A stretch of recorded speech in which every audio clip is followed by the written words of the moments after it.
Get started. Hi, so hello everyone, welcome. We're so glad that you're here with us. Whether you're joining us from the United States, from elsewhere in North America, Israel and Palestine, other places in the world, welcome to the latest in Partners for Progressive Israel's webinar series, Conversations with Israel and Palestine. My name is Margot Hughes Robinson, and I'm the new Executive Director of PPI, Partners for Progressive Israel. And before I hand it over to today's discussion organizer, my colleague Ron Skolnick, let me note that Partners for Progressive Israel is an American nonprofit dedicated to the achievement of a durable and just peace between Israel and its neighbors, which includes an end to Israel's occupation based on a two-state solution. Partners supports Israelis working to ensure social justice, civil rights, Jewish-Arab partnership, and equality for all of Israel's inhabitants. And the organization wishes to deepen Americans' understanding of Israel's and Palestine's complexities so that they can better advocate for a progressive future for all the inhabitants of the region. Partners is glad to be bringing all of this content of this webinar to you for free. If you enjoy it and you want more programming like this, please visit progressiveisrael.org and make a contribution. We're also in the middle of our Passover appeal. And if you're moved to contribute based on this webinar or anything else that we're offering, we deeply appreciate it. And I'll now pass it to Ron. Thank you, Margot. Just a little bit more housekeeping before we get going. Some upcoming programming. On May 5th, Partners is going to be beginning its Israel-Palestine Digital Symposium for Spring 2024. It's entitled The Day After Toward a Shared Future. We'll get the link in the chat, but there'll be 8 sessions over 4 Sundays starting May 5th, May 5, May 19, June 2, and June 23. And you'll be able, through the link, to see the specifics, and hopefully you'll be able to register for, it's a sort of a la carte situation. You can register for all the sessions, you can register for one or more. So hopefully you'll take a peek at those details. Before I introduce today's panel, just a quick note. The chat will be open, but the chat is just for that. It's for chatting amongst the audience members. If you have a question, please put it in the Q&A, because we're not going to be monitoring the chat for questions that you'd like. So put it in the Q&A, put it there as early as possible so we know what people are interested in learning about. That would be really appreciated. Now let me introduce our panelists, and then they'll take over from there. Dr. Omer Zanany is the director of the Israeli-Palestinian Peacemaking Program at Mitvim. Mitvim is the Israeli Institute for Regional Foreign Policies. He served in the IDF as an intelligence researcher and as a strategist, and he's written 2 books and various articles on Israeli policy and the peace process. Dr. Zanany has advised Israel's Ministry of Foreign Affairs and the Prime Minister's Office on policy design and national security issues. He's a lecturer at Reichman University on strategic planning models and policy design. Our moderator, who will be speaking with Dr. Zanany, is Avraham Sprarigan. I hope I got your name correct. He is pursuing a dual JD MA Arab Studies degree at Georgetown Law and Georgetown School of Foreign Service, respectively.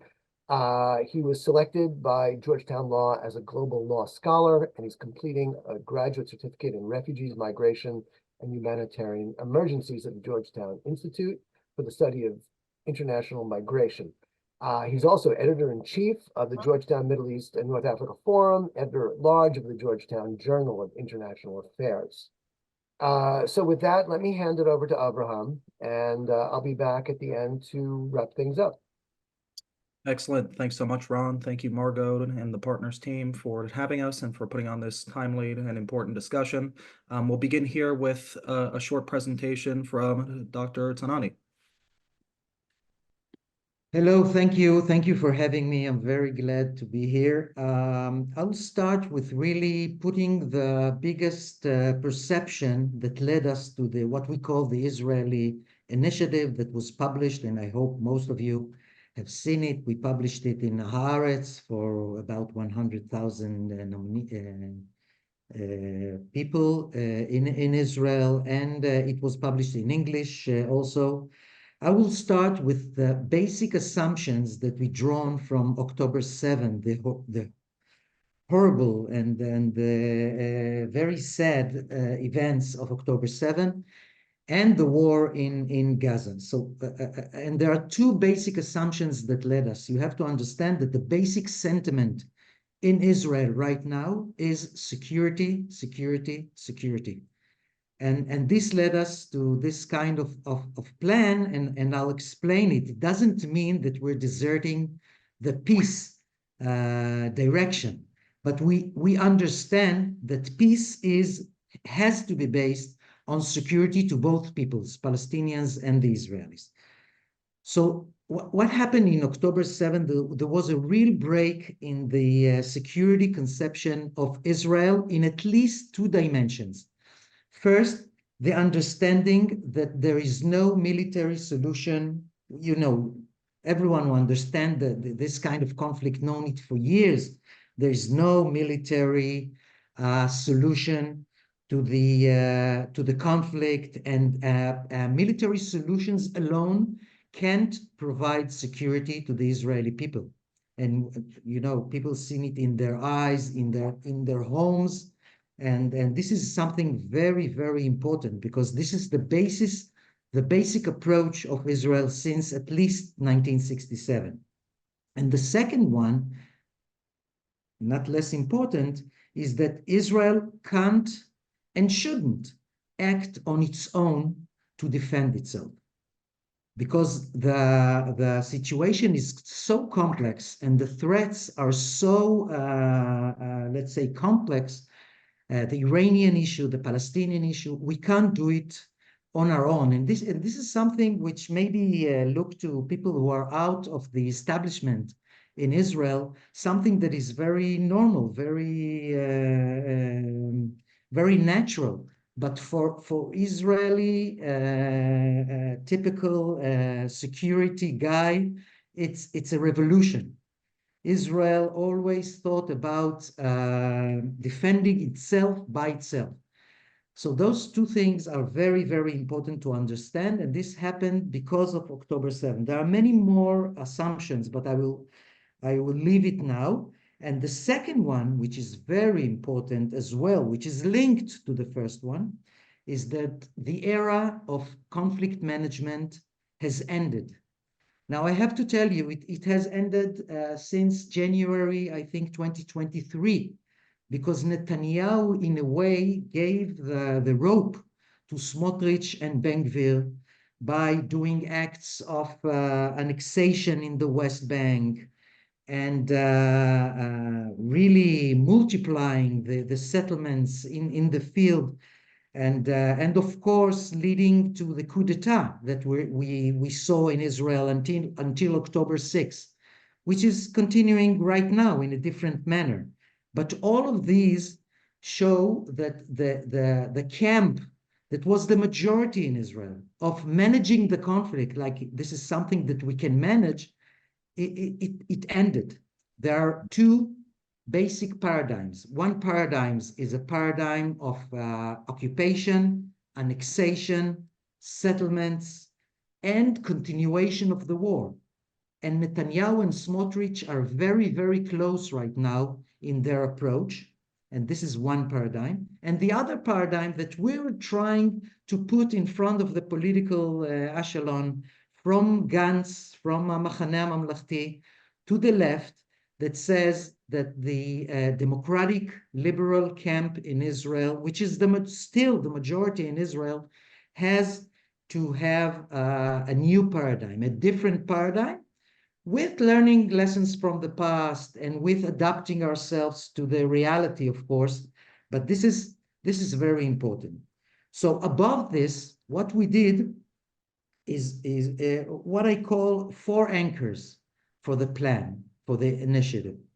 The first is the understanding, and this is also came from learning from the failures of Oslo process. There were many failures in the strategy that led to the Oslo process. So the first was, there has to be from the beginning a real political horizon which is agreeable and solid towards the end state of the two-state. Now, it's not only that Israel has to say, okay, you'll have a state. I'm talking about a real political horizon, including the understanding that the basis of it will be the 67 lines and etc.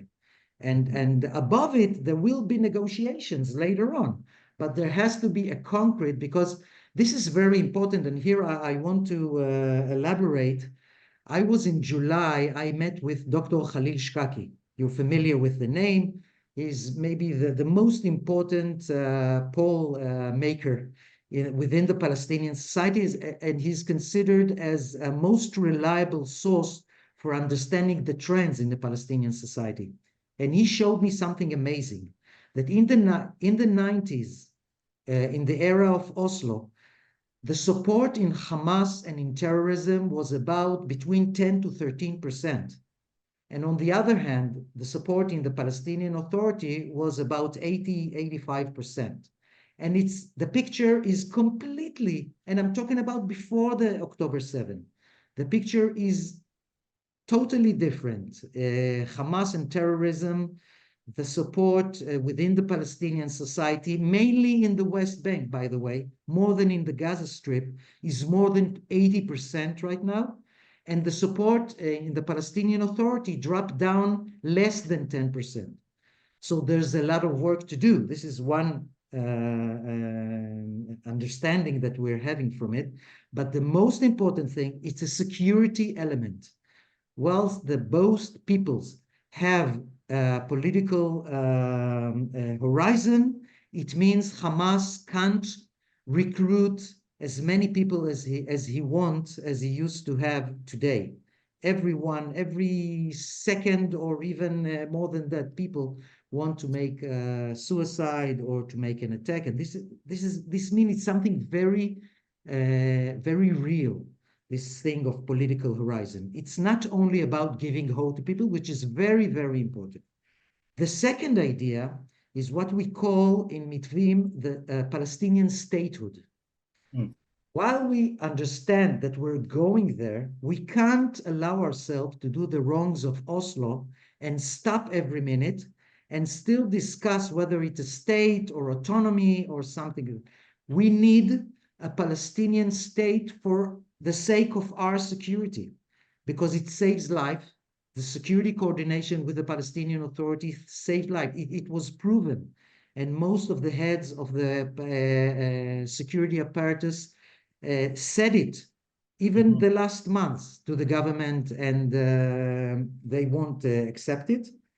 And of course, we don't want to control 5 million Palestinians on our own. And the idea that Netanyahu is trying to sell us that there is, a differentiation between the security control and the civilian control, there's no such thing. Either we're there and we're controlling and we're responsible for everything, or we're out and the Palestinian Authority, which will be the Palestinian state, is responsible. The third idea, which is very important, and we saw an example, a big example of it in last Saturday, is what I call the moderate alliance headed by the US. It's exactly what we saw. Now, we saw it in front of the Iranian threat. Very, very important. It showed us how well we can cooperate with Arab states, with the United States, with Britain, with France, with all the rationale and friends that we're having in order to make this really magnificent success of 99%. But it's not just that.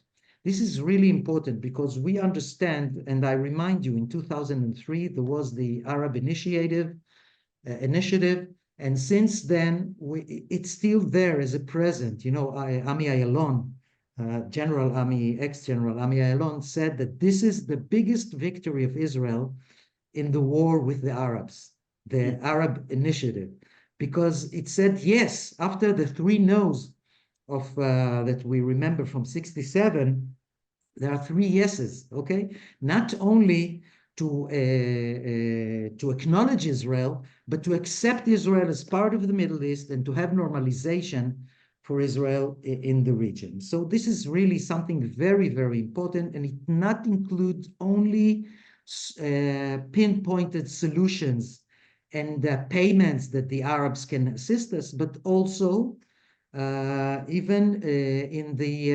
negotiations of the final status. And I don't know if you remember, Avraham, but in the talks between Olmert and Abu Mazen at 2008, it was a little too late and too little, but they both showed us and examples of how we can use the region in order to solve core issues. So not only mega projects and other economic issues, but a real core issues such as the Jordan Valley and such as Jerusalem. I won't get into it, but this is these are two examples, and I think there are more that shows us that the Palestinians and Israelis can't by themselves get to a final agreement, and the region can assist us in the best way they can. And the fourth issue, this is very delicate, we have to deal with the settlements and the unauthorized outposts within the process. We can't wait to the end state, like with the Palestinian state. We can't wait to the end because we're seeing what happens right now. The idea of conflict management serves the right wing, the radical right wing in Israel. And what they're doing today is actually trying to annexate, saying that the sea area, which is 60% of the territory in the West Bank, is in Israel's sovereignty, which is a lie, of course. It's according to the Oslo process and according to the understanding of the whole world, it's not part of Israel. So the idea is to deal with this issue also. So I won't get into many details, but based on these four anchors, and by the way, those four anchors are the complete mirror image of what the radical right wing is suggesting. Okay, so above this, what we did, we're offering we call it a new or a regional roadmap, which includes three phases. The first phase is a conference, international and regional conference, with the obligations of both sides and pulling out the roadmap. The second phase, which will take 2 to 3 years, will be what we call the transitional phase, not an interim agreement, but a transitional phase, which will include in most of its part what I call the Palestinian statehood. And the Palestinian, very important, this is the point where the world, with the acceptance of Israel, with the agreement with Israel, will recognize the Palestinian state. This is the best way to do it, and therefore will give a red line to the one-state reality and the right-wing approach. And the final stage, there will be elections at the end of this transitional phase under three conditions, not only in a different atmosphere, which is very important, but under the conditions of acknowledging Israel's right to exist, acknowledging the agreements with Israel, and most important, deserting or abandoning terrorism and violence against Israel, which is agreed upon all the international community. And by the way, by Mahmoud Abbas himself, that's what he said to Hamas a month ago. And the last stage will be negotiations, which include two tables, one bilateral with the US, of course, table, and a bigger table with the regional, at least three main actors from the region, which will deal also with the normalization issue and with the assistance of the region to Israel. And that's basically the picture. Excellent. Thank you, Avraham. Thank you so much for that really useful introduction and framing. I'm going to ask a few questions of Omer now, and for the audience, I'd just like to remind you that our Q&A function is open. It's going to be open throughout my questioning, so feel free to put your questions in the Q&A, and we will get to them during the last 15-20 minutes or so. Omer, I'd like to pick up on what you call your third innovation in the Israeli initiative, which is what you describe as achieving the Israeli-Palestinian conflict resolution only via a broad regional approach. We at Partners certainly agreed. As you mentioned, we saw it happen on full display over the weekend in Israel's response to Iran. Can you speak to how that post-war cooperation between Israel and the Arab states would look like in practice, how would it operate? How would it function? What would that cooperation entail precisely? And more specifically, the report says that it should be underpinned by a, quote, deterrent American-Israeli security umbrella. Perhaps you can detail that a little bit for us.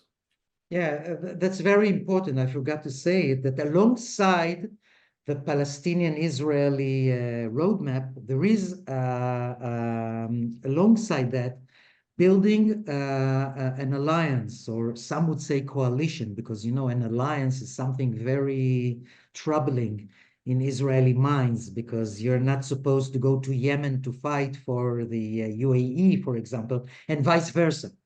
But the idea is more of a coalition, but much better coalition than what we have today. And we saw the signs of that today. Right. And it will be, and this is something which has to be dealt with within the US government, because we want to see the US in the Middle East instead of China, Russia, and Iran. And this is something which is debateful. I'm not sure, after Afghanistan and Iraq, and after withdrawing from the Middle East, I'm not sure the US is really eager to send to be presence in the Middle East. But I don't think there's any opportunity. You know, there's a variety of opportunities. It doesn't have to include soldiers on the ground, boots on the ground, but the US has to be here. That's why the umbrella is very important. We saw it right after October 7. We saw what Biden, with really brave decision, and very, very important, I'm blessing him, you know, bringing the carriers and the submarine, and going to the Israeli government and sit with the politicians and asking hard questions. This is very, very important in my eyes. And it's going to include not only Iran. I think it can include many other issues, like the Muslim Brothers and the fundamentalist terrorism as well, maybe climate crisis issue. But it will be much, much closer and much strong cooperation also in the military issue, and not only in clandestine issues. Right, right. We saw the intervention of powers like Jordan that shot down Iranian drones over their airspace. But what could you say to the role of Saudi Arabia, the regional crown jewel in such a security infrastructure? Does this, where do you envision Saudi-Israel normalization, say, and the security cooperation that could come from it as part of this roadmap or Israeli initiative? Now, the Saudis are a main player, and Netanyahu understood it. That's why he wanted the Saudis, when he tried to bypass the Palestinians and go to the Saudis after the Abraham Accords. Fortunately, he didn't get it, because unfortunately, it also contributed to October 7. But I think it's a mistake. But I think the Saudis are in different place than the other players, because and we've seen it for years now, and now it's very, very clear that the Saudis prefer to be on the strategic, political, diplomatic playground with the Americans. Right. And the UAE and maybe other players like Bahrain, like the Moroccans, but mainly the UAE are the people that act in the ground. I don't know if you're familiar, Avram, but there are 2 or 3 hospitals of UAE inside Gaza Strip, and there are many more things that happen today with the UAE. Sure. So there's a roles for every player in the region, and we should consider it when we're trying to design this regional coalition. No question about it. A role for all these players, but in all of this, we should not go down the Bibi route of evading the Palestinian issue, skipping over them. We should be partnering directly with Palestinians. That's something we feel strongly about here at Partners, that for us to achieve any kind of just and lasting two-state solution to the Israeli-Palestinian conflict at the core of this regional issue, we need meaningful Israeli partnerships with Palestinians. Can I ask you, is Mitvim actively engaging with your Palestinian counterparts, Palestinian stakeholders on the Israeli initiative and in its day after planning? It's a very important question. It's a question I've been asked also in the Knesset. Excuse me for a minute. Sure. It fell from my ear. Probably. And it's well, we are. Mhm. Basically, what we did since the 10th, October 10th, we built a group of experts, security people, diplomats, very, very good experts in many fields.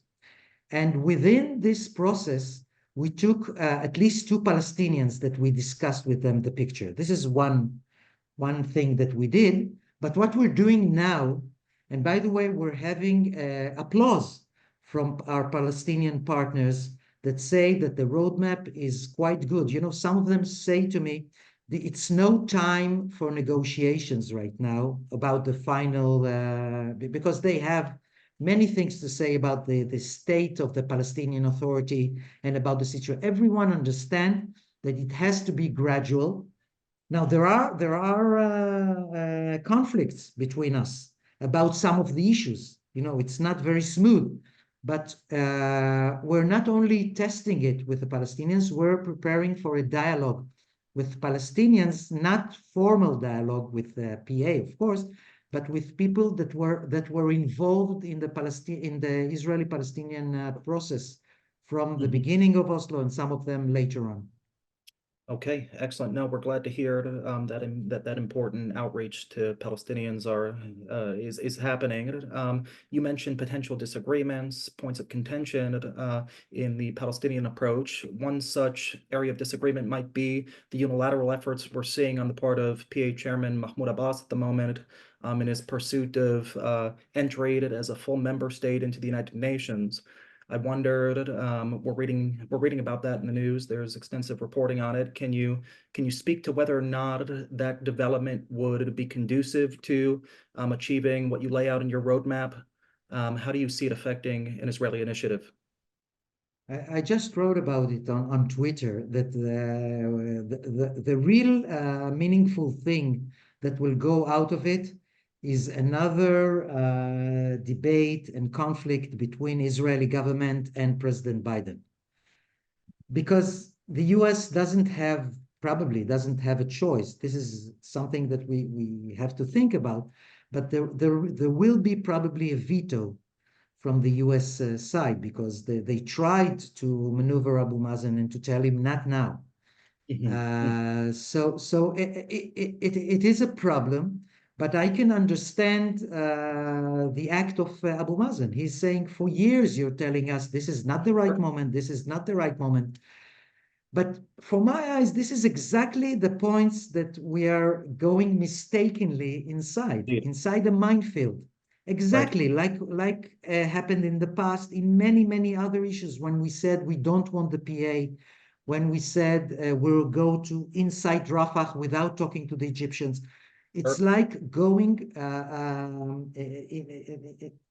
in open eyes inside a minefield.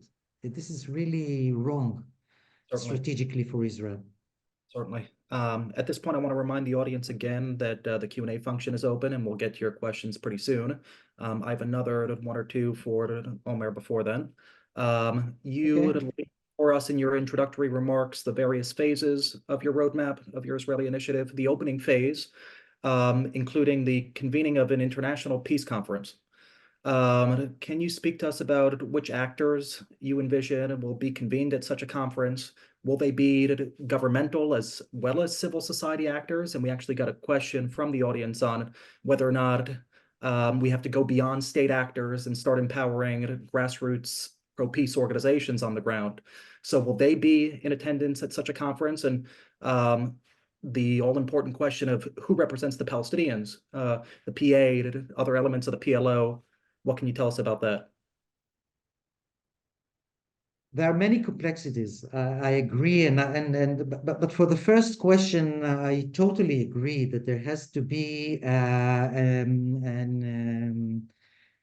influence and participation of civil society actors that can make a real change, on the ground change. Now, we talked about for 2 years, much before the October 7, about what we call the evolving peace. Now, evolving peace came from the civil society, because the societies themselves doesn't want the future to be what the politicians are heading us. So this is very important. For example, the moderate Islam. Round tables of regional actors within the civil society, Israelis, Jews, and Palestinians can help a lot for raising the awareness of the moderate possible approach of Islamism, for example. And there are many, many parts important for the civil society. So this is for the first question. Now, the second questions, the usual suspects I mentioned, the Saudi Arabia, Egypt, Jordan has to be there. Now, some would say we can add some more actors. Maybe I'm not dealing with that kind of tactical. It's too early right now. But the basic idea, and I didn't mention it, is to build a new framework or forum, which is kind of similar to what you remember the quartet was, but it has to be with different players, because Russia can't play a role within this international regional. But the framework will be not only international, but international and regional forum. And this is very important for the coalition. This is very important for the United States, and this is very important for what I said, the whole process of trying to achieve more from the region, also for the Israeli-Palestinian issue, and not only for fighting against Iran. Right. Okay. Before we move on to questions, I want to move on to the so-called transition phase that you're describing here. You say that in order to prepare the ground for a final settlement, Palestinian elections must be held under, quote, appropriate conditions. Can you explain to us what those conditions are? And then how can Israel, the United States, and the international community help to create those conditions? Well, what I did is here I looked at the past in order to look to the future. There is an understanding within all the international community, the regional community in Israel, I think also within Palestine, that there won't be a leader from Hamas. There won't be a Hamas group. There might be Islamists that will play a role within the new Palestinian government. But we don't want Hamas, PIJ, all terror elements to be part of the elected power within the Palestinian government. Therefore, what I did, I looked at what used to be called the quartet principles, if you remember the three conditions. Sure. And this is, I think, is agreeable, at least with Abu Mazen. I think it would be agreeable with every part of the Palestinian Authority. And I think it's legitimate from Israel and from the international community to put it as a basic condition to acknowledge Israel's right to exist as a sovereign state, to acknowledge past agreements, and of course to desert, to abandon any ideas of terrorism, of muqawama, of violence against Israel.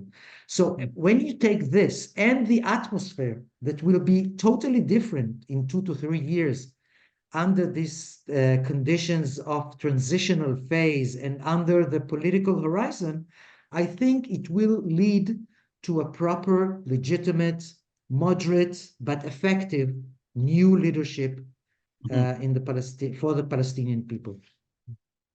And so all eyes right now are on Gaza, understandably, but we cannot forget what's happening on the West Bank, the rise of Israeli settler violence, etc., and so on. The question for you there is, as part of the transition phase that you lay out in the Israeli initiative, you write that the division of the West Bank into areas A, B, and C will be changed. Can you detail that somewhat? What does that look like as part of this roadmap? Now, this is very delicate, but I think it has to be done because if I'm talking about Palestinian statehood, it has to include at least two main things, territory and economy. Because in both these mega issues, the idea, this is the big difference between Palestinian Authority and Palestinian state. Now, I'm not talking about delivering most of the 60% of sea area to the hands of the Palestinians, of course, because it's still a transitional phase before the negotiations about, which will include negotiations about the territorial issue and the settlements and etc. But we have to try to bring about what we call territorial contiguity, at least to some parts of the places of Palestinian control in the West Bank, so that we see this can be a place for a model, also from the security point of view, but also for governance point of view from the Palestinian Authority. And the idea of ABC maybe was logic to then. It's not logic today. The idea of separating the functionality from territory is wrong. By the way, I wrote in my PhD dissertation, I talked and received papers from I was in the Central Command back then. And there are many papers of people from the military that said, how can you divide functionality and territory? It can't be done. So this is something that has to be changed. About the economy issue, you know, even ministers Yuval Steinitz and Netanyahu himself understood in 2012 that there has to be a change in Paris Protocol that was signed in 1994. I'm sure you remember part of Cairo agreement. And this is something really old, not fit for today, and not fit for a Palestinian entity that is going to be a state. We want an independent Palestinian economy that will be less dependent on Israeli economy and more dependent on countries of the region, like the Gulf states, like Egypt, and like other states. So this is in Israel's interest also. Sure. Okay, let's move on to audience Q&A. Thank you, Omer, for taking all my questions. I want to remind folks yet again that the Q&A function is open. Please send us your questions. We've got a lot of excellent ones in for us already. First, touching on Israeli and American and electoral politics, actually, because an audience member picked up on the fact that you claim that the liberal camp is still the majority in Israel. He wonders how you justify that claim. Is there evidence for it? Don't most people think otherwise at this point? And how does Mitvim contend with that as part of their roadmap creation? And similarly, or as a tack-on question, what would be the response of the various political parties in Israel to such a roadmap? Who do you see as the more natural allies in the Knesset for a roadmap such as this? Which political actors are going to be crucial to implementing your plan? Okay. So first of all, I'm meeting these days, I'm meeting politicians from many parties. I'll refer to the second questions very, very quick, and then I'll go to the important question about the democratic camp in Israel, what we call the democratic camp in Israel. Yes. I think, I don't know, you know, I can't get to the heads of Benny Gantz and of Yair Lapid. You know, I served 2 years right next to Gadi Eisenkot, under his command. I know that Gadi Eisenkot believes in two-state solution as an end goal.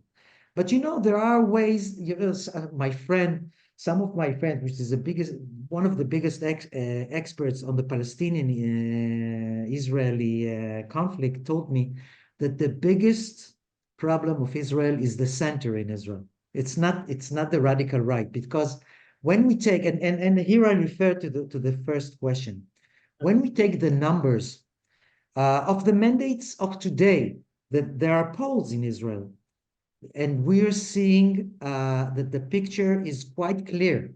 There are between 60 to 70 that support percent that supports the what we call the democratic camp, including the Arab voters, Right. and much less. And this is something this is what I see as an opportunity, because in the past it was something very blur. But Right. today we're seeing what we call the Bibism. Mm. Bibi and Smotrich and Ben-Gvir got together. It's a big force. I'm not saying Yes. that it's not it's a big threat in my eyes. We saw the coup d'etat, we saw everything. But when I count it, when I take it to numbers, it's about 30%. It's not more than 30%. So there is the soft right wing, the softers, and there might be a change when Yossi Cohen or Bennett will come inside and build parties of their own. But when I say liberal democratic, I'm not referring to the conflict. I'm Mm. referring to the basic idea of Sure. not going to ruin the Zionist vision of a democratic state for the Jewish people. So this is maybe the misconception from what I'm saying. There's no support, Yep. such support, unfortunately, which Mm. is amazing, by the way. The connection is very obvious, but there Mm. is no such support. This is correct in solving the Israeli-Palestinian issue. Right. Okay. So that gets to the Israeli politics question that I said came from the audience. We also have one about American politics. I mean, the elephant in the room, November 2024 is quickly approaching. Does all this count on? We know that Mitvim expects, hopes for political change in Israel. On Balfour Street, Pennsylvania Avenue, if Biden goes and Trump comes back, what of your Israeli initiative? To conclude what you said, we're hoping for a different government in Israel, and we're hoping very much for continuity in the US. Indeed. This is a big question because this will influence a lot about the way, because when we wrote the Israeli initiative, the place of the US is huge, is very, very important and very big in all the three phases. And Biden is there, President Biden, and his approach. He was the first one to put on the table, it's only the two-state solution. Right. And unfortunately, Trump not only is not there, maybe he will try to do things as he tried to do in the past, which basically what Trump plan did, just to remind you, an accelerating of the annexation forces in Israel. That's Yes. what his plan did, not more than that. So this is something very important, and I can't do anything else but to try to pray that President Biden will stay for 4 more years. We'll join you in those prayers. So to bring us back to regional politics, but on the Palestinian side, many folks are asking, and I'm trying to get to as many questions as possible. We've got some outstanding questions from our audience. Many have touched on, and I'm going to put a few of them together here, and many have touched on the role of Hamas. Because you're proposing various Palestinian Authority and Palestinian leadership reforms, de-radicalization and demilitarization of a Palestinian state, coming under what you term one law, one weapon. Can't Hamas play spoiler in all of this? Where do Palestinian Islamic Jihad go? Do you foresee their transformation, these Islamist elements, into something more viable, more tenable, that could be part of a future PLO? What can you tell us on that front? Well, I'm not a prophet, but I think we have it's in our both, or maybe with the international community and with Yosef, it's in our hands to influence the balance between moderates and radicals, not only, by the way, inside Israel, not only in the Palestinian arena, but also in the region as a whole. And this is something very, very important. As I said, I mentioned earlier the Khalil Shkaki's polls. This shows you that it can change. It can change in a total different way. Now, we remember Yom Kippur War. Sadat left the Soviet Union and went to the alliance with Israel and with the United States. And it changed completely the approach of the Egypt, which we had 5 wars with until 73, 5 bloody wars. And it led us to a peace agreement, which has lasted for 45 years. So it's in our hands. This is the first answer that I will have about it. But I would say this is a real big dilemma of the unity inside the Palestinian as something that we should strive for, including the Islamist forces. But on the other hand, that it won't include terror organizations, and it won't include military, as you mentioned, military arms like Izzeddin al-Qassam or Nukhba or things like that. So it has to be a combination. That's why the 3 conditions is very, very important. And we have to act about it, not only militarily, after the military campaign will end, I hope soon, but politically on this issue. But I can't tell you that it will succeed. I truly hope and believe it might succeed, because the other route that we're going through is practically strengthening Hamas and strengthening all the radical forces in Gaza and in the West Bank. Right. There's no other choice. To switch gears here for a second, you made passing reference in your remarks to the so-called final status issues, Jerusalem, refugees, settlements, etc., and so on. There's a path to dealing with those final status issues as part of this roadmap. The roadmap is supposed to lay the groundwork to deal with those issues. Folks are asking in our audience specifically about the role of Jerusalem in all of this. Your report speaks a little bit to this so-called joint mechanism to prevent escalation on the Temple Mount. Our questioner is asking whether that means putting holy sites under international control. And then the second question would be regarding another of the final status issues, the Palestinian refugee question. You do make reference to UN Resolution 242 on land for peace as part of your report. I don't know that you make mention of, correct me if I'm wrong, Resolution 194. 194. No, I'm regarding not. the Palestinian right of return. Can you speak to those 2 all-important final status issues?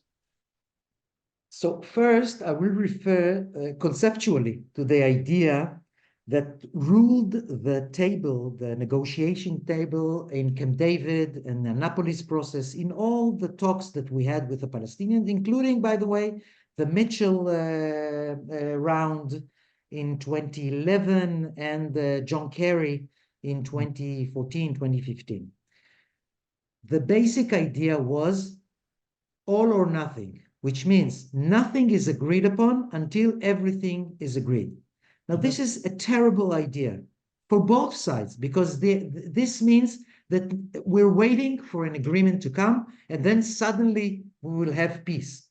So this is something that we wanted to break. This means that we have to do things along the route, along the transitional phase, even dealing with such delicate issues as Jerusalem, at least on its security side, and with settlements, at least in dividing the settlements that sits within the depth of the West Bank and the settlements that are near the Green Line, and of course the unlawful outposts. So these are things that we have to deal with within the process to create the settlement.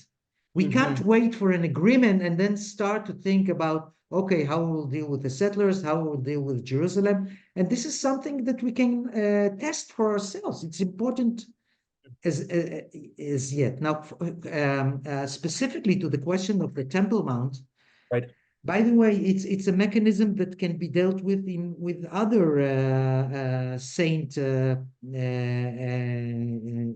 elements within the West Bank. It's not exactly internationalization of the holy Agan, the abyss, okay? Sure. Not abyss, the holy places of Jerusalem. It's not internationalization, but it means that we can coordinate things with the Jordanians, with the Palestinians, and maybe other actors in order to prepare ourselves to the delicate times of the Ramadan and the other issues from both sides. And the idea is, again, to practice things on the ground and to show to ourselves and to the Palestinians that we can control things when we think in a cooperative way and when we're dealing with them in a more cooperative way. Another question for you here, Omer. A few are coming in on the question of demilitarization. Somebody's asking plainly, will this new state be demilitarized? How feasible is this concept of demilitarization? Further to that, is there Palestinian buy-in for the concept of demilitarization? What kinds of security guarantees can be given? And we talk a lot about the importance, rightfully so, of maintaining and ensuring Israeli security. That is ironclad. What assurances can we give to the Palestinians that a demilitarized Palestinian state won't leave them vulnerable? Now, this is very important. You know, I dealt with this issue for many years now. I prepared some of the positions of the IDF and of practically Israel in Camp David and the Clinton offer, Clinton parameters, and etc. within the establishment. There are two approaches towards the issue of demilitarization. There is a territorial demilitarization, and there is a functional demilitarization. So I think we can't allow ourselves to say we're controlling things, as Netanyahu is trying to sell. We will control, we'll get inside whenever we want to Jenin, to Nablus, and we'll do the demilitarization by ourselves, and the Palestinians will accept it. We don't want that. Practically, we want the IDF to prepare himself for war in the north and with the Iranians, and to not have wars, of course, but he doesn't have to deal with the issue of the West Bank and Gaza Strip. We want a partner to deal with it. Now, a partner must be strong enough with capabilities of inner security forces and police forces and intelligence, which will cooperate with us, but won't have military. And for the question that was asked here, the Palestinian Authority in many forms, in Arafat's era and in Mahmoud Abbas' era, agreed to the concept of demilitarization. Now, if you remember, in Annapolis process, the agreement between Abu Mazen and Olmert was not to call it demilitarization, because it's humiliating and it's understandable, but to call it a state with limited arms, which means the arms will be conducted and prepared only for defensive and especially for fighting terrorism and not to attack Israel. Now, about the control of it, here I have something very important to say, and this is practically my PhD dissertation talks about. What is security? Security is not only about balance of capabilities, it's about a balance between the idea of balance of capabilities and balance of motivations. Egypt doesn't attack Israel not only because it's not strong enough, but mainly because it doesn't serve its interests. So we have to change the balance of interest. And when there will be a balance of interest, we will be coordinated with the Palestinians. It's the same question with Iran, by the way. People, this is very important, I want to talk about today. People tell me, you're bringing Iran to the West Bank. people from the right wing wrote in Ma'ariv and other. And for me, it's the opposite way around. When you look at the picture today, Iran is spread itself in Lebanon, in Syria, in Yemen, and in Gaza Strip, in Iraq, of course. All those places are places of war and of non-control. Okay? Now, what we're saying, this is the practical reason that we want a viable Palestinian state, which won't be militarized against us, but will be strong enough to control its people and will prevent from Iran to get inside. Iran doesn't infiltrate Egypt, Jordan, Saudi Arabia, and other Arab countries. So this is exactly why we need a viable Palestinian state, in order to prevent from the Iranian forces and from Hamas forces to control a terror state that will act against us. This is exactly, you bring on the partner to assist you in dealing with this threat. I'm not saying there won't be threats, okay? But I'm saying this is a better solution, to my eyes, from the security point of view, to deal with Iran, with Hamas, with the PIJ, and with other terror elements. Very helpful. Relatedly, and we only have, let's keep in mind that we've got 3 minutes here until we have to close. But this has security implications as well, because you speak to among the confidence building measures that have to be taken. So we just spoke on countering violence, Territory. on the path to Okay, sorry. denuclearization. No, that's all right. Well, yes, it's a territorial one with security implications. You speak to a resumption of passage between the West Bank and the Gaza Strip. What form of passage does Mitvim envision? Is it a form of passage that would ensure the security and safety of Israelis between the West Bank and the Gaza Strip? And are you recommending the construction of what some have called a land corridor or land bridge between the territories? Can you speak to the security implications of something like that? Now, we've been there. We've been there in the Oslo process. I think the idea of connecting between both areas of Gaza Strip and the West Bank was not the cause of terrorism, and therefore we became to make a big differentiation between both areas. So there has to be a preparation, conditions from the Shabak, from the IDF, that will set a new mechanism for controlling it. It's possible. It won't occur now. It will occur along the transitional phase, but it's something that can be done. By the way, the idea of what we call the safe passage from the then Oslo process, but it's something that can be controlled for at least the transitional phase, and will be a corridor different by the way, under Israeli sovereignty between both areas, but on territorial control of the Palestinians later on after the final status. Excellent. Well, that's my time. Omer, thank you so much for taking my questions. Thank you to the audience for all your excellent questions. I'm now going to invite my colleague to return on screen to close us out here.